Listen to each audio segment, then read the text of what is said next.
Hey there, everybody. Welcome to our morning edition of Big Brother 22 All-Stars Live Feed Spoilers. We have punishment conversation to get into right now. Yep. We'll dive into a little bit of the state of the game.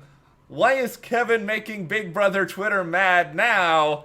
And a whole lot more. Before we get into it, though, if you guys enjoy this discussion, give us a like, subscribe to the channel, hit that notification bell. We have a lot more Big Brother stuff coming. And also Power Book 2, if you love that show. We just did our first coverage of that overnight. Also, support us further. Check those links to our store and also our Patreon. We're actually doing a bonus live chat over there in just like, I don't know, 40 minutes at the time of this recording if you're interested in looking at all that good stuff.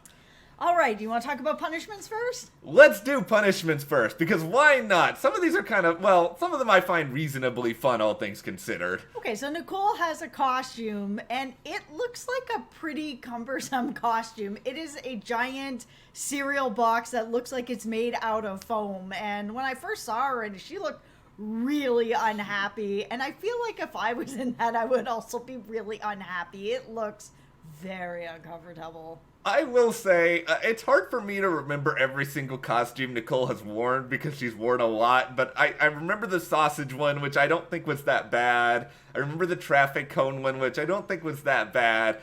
I do think this is probably the worst of Nicole's costumes. I will give her that. She just looks like a very uncomfortable Wheaties box, just wandering around. Yeah, and in some ways it sort of feels like the same sort of cumbersome type of costume that Janelle also wore, where you saw she was trying to walk around, she's knocking everything over. It kind of has that same feel to it. It took Nicole all of about, I don't know, it felt like it was 2 minutes. It was probably more than that before she started getting into the, well, Janelle didn't have to wear hers all the time, so I'm not doing it either. Listen, the precedent was set with that, and I wish that it wasn't for multiple reasons. I thought that star costume was super cute, and I would have liked to have seen Janelle do the punishment the whole way through the way everybody else did. But because she didn't, I do understand why Nicole is saying, if that's what the precedent is, we don't all have to actually wear them all the time, then I'm not going to either. So it'll be interesting to see if she actually holds up to that or if she just does her punishment like she should.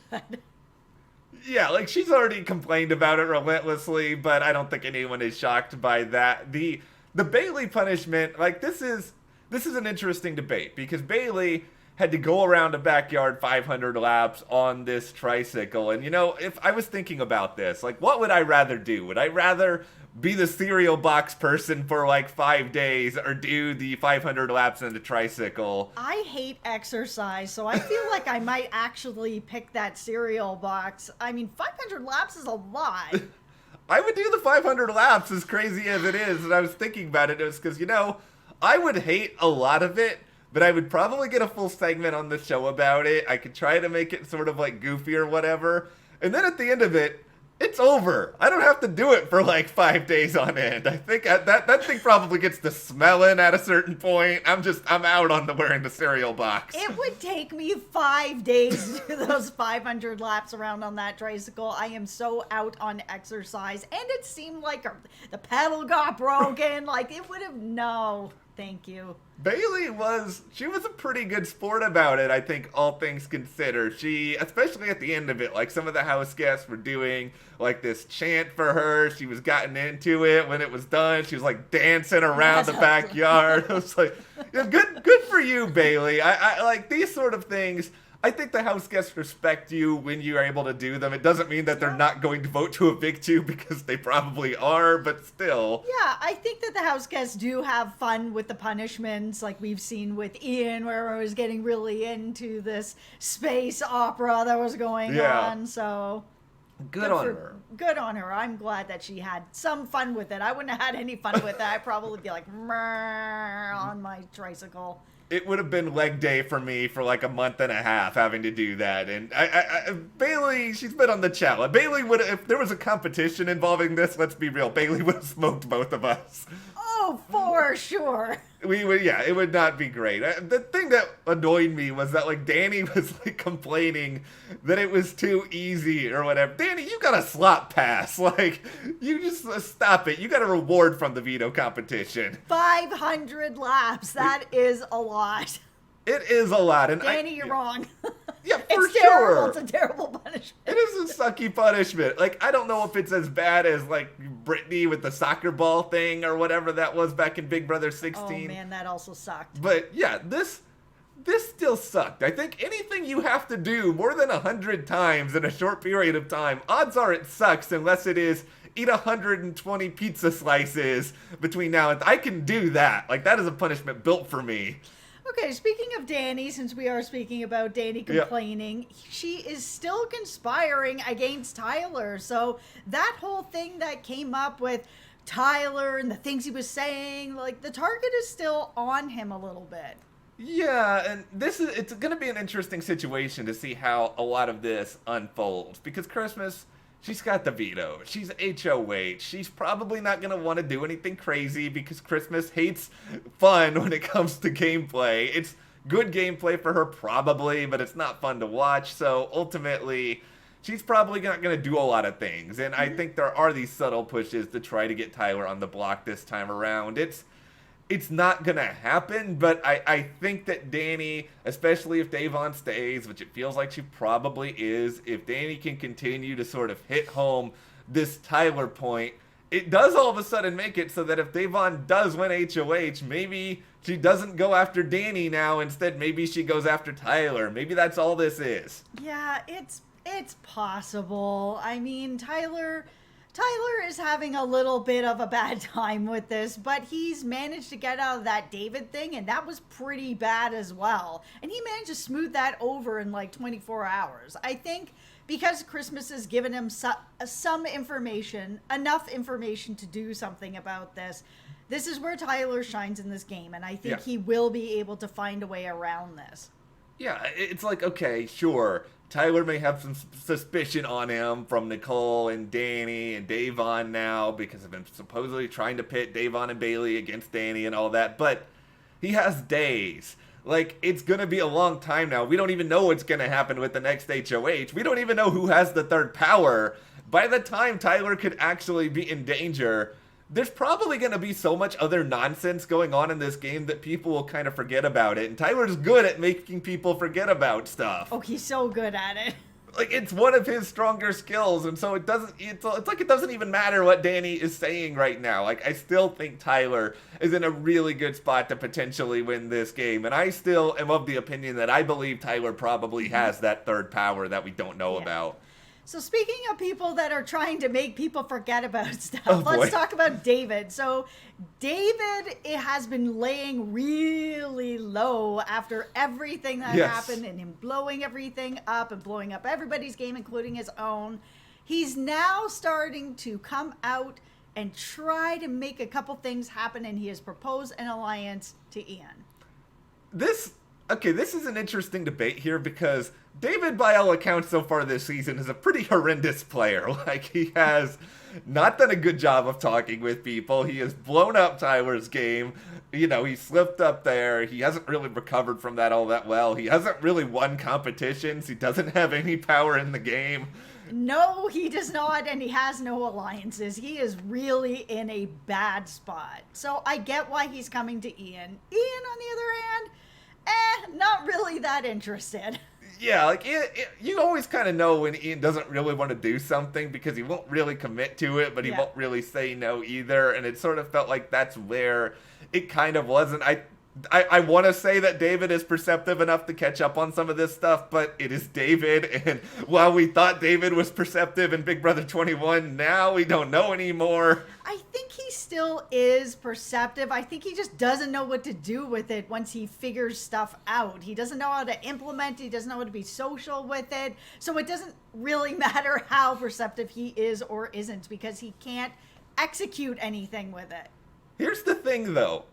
If this was the same David I had a perception of myself exiting Big Brother 21, if you had just told me that there could be an alliance between David and Ian, I would actually be really on board with it because I don't think people would necessarily expect the two of them to work together and they could sort of trade information and, you know, if David could win a competition or two. Like, in Unicorn Land, where I just want to hide in Unicorn Land at this point, based on the season we're having. Like, I actually think this could be fun. Yeah, it definitely could have been fun if Unicorn Land was happening, but instead we are in land where we have to put on our hard hats because this season is going the way a lot of other seasons have been going, where the big alliance is in power and they are rolling over everybody. Constantly, and we just don't have a sense that it's going to change, because even the glimmer of hope that so many of us have had is, okay, we know that Christmas has one power. We know that ultimately Danny has another power. We don't know who has the third. Maybe it's Kevin, but then Kevin was like talking to us overnight. It doesn't sound, based on the conversation he was having, because nobody else was there, he has no excuse to lie, it doesn't sound like he has the power.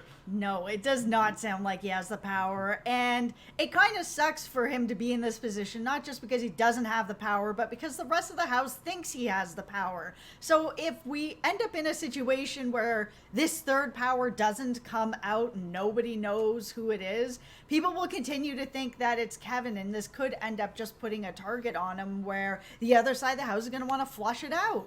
It really, like, I am starting to think a lot about this, because if Bailey does go this week, which pending some Hail Mary, it feels like that's probably going to happen. Like, and at this point, if Kevin and Davon become the targets, like, do you think Kevin could go before Davon? Because I'm starting to think that just the paranoia about this power alone, I think there's a good chance Kevin could. Yeah, I think so. I think a lot is going to depend on who has the third power. If they say something, if it starts to go around or they use it, I think Kevin could be in trouble for that, because people's perceptions in this game are becoming truth, whether they are or they're not. Just ask Janelle and Kaser about this, where all of a sudden Janelle and Kaser became the most untrustworthy, dangerous players at Big Brother ever. Yeah.